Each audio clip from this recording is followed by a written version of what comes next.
И здравейте, приятели! Аз съм Марилко и днес ще снимам в сервера BlazeCraft на CD. Нещо като PvP, но си събираш намираш честове и си събираш ти айтемите. Но там има един чест, там също и тук трябва също да ги берем, но сега не може.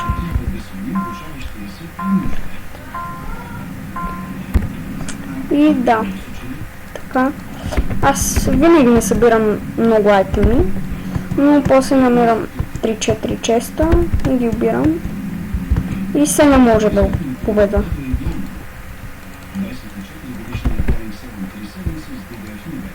Да, е този вече някой го правя. Винаги обичам да взема този чест.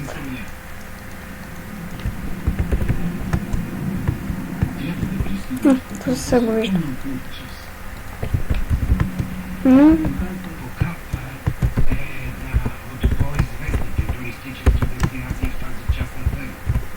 Международните туристи и местните бизнесмени използват малкото местно летище, което им е само едното усе.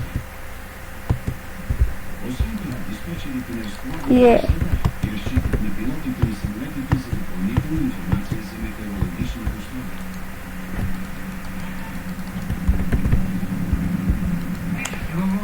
И също така може да се извиня за това ето тук, където пише www.bankam.com.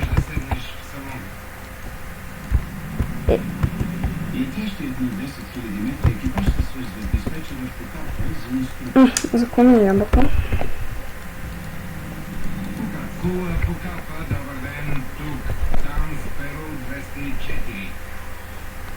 Намираме се на 10 000 метра. След 10 минути започваме снижаване. Какви са условията? На 90 км на юг от летището вали силен дъжд. Благодаря, диспетчер. Точно на пътя ни. Няма проблем. Капитан Перес е добре запознат с променливото време в региона, защото е летял по курса много пъти. Само едно това последно. На 85 км от летището самолетът не влиза в бой.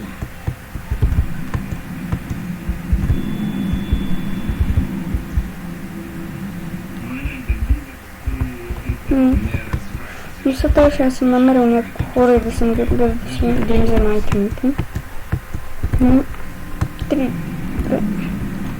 Леталата също има гореносни облаци, но все още не е заваляла.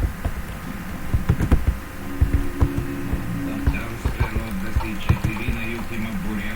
Снижете до 450 метра.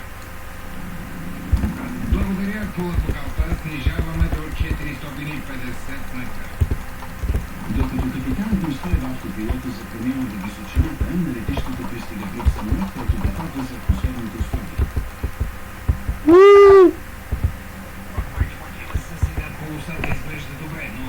Аз ли бих? Да. За първи път. Добре. Бих погледни този звяр. Огромен е. Прилича на Англия. Още един... Не. Можем да минем от тук. Абонирайте се. Аз бях Рилко и продължавайте да гледате моите клипове. Можем ли Чао. да минем от тук?